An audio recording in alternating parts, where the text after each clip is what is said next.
Hello, this is Berlo's model of communication. But first, my name is Philip John Aliagao from B Smart E1A. Hey there, have you ever sent a message but felt like the other person didn't understand?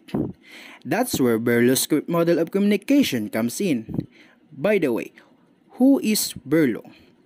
David Kenneth Berlo wrote the book The Process of Communication, and he is an American communication theorist.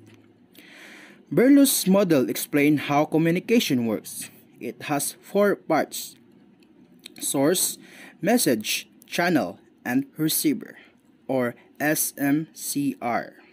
The source is the person who starts the communication, like you when you text a friend. The message is what you want to say. It could be words, pictures, or even emojis.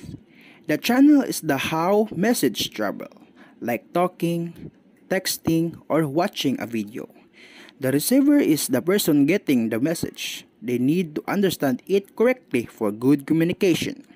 Example, ordering food at a restaurant. Let's see Berlo's model in action when ordering food at a restaurant.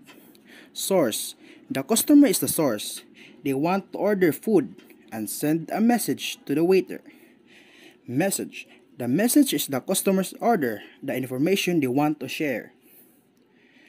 Channel. The channel is how the message is delivered.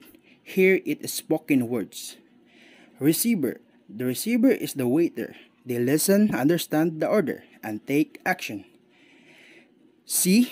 Communication happens all around us, whether you're ordering food, sending a text, or asking a question. Berlo's model helps explain how messages are sent and received. Now you know Berlo's model always try to send clear messages so people understand you. Thank you and happy communicating.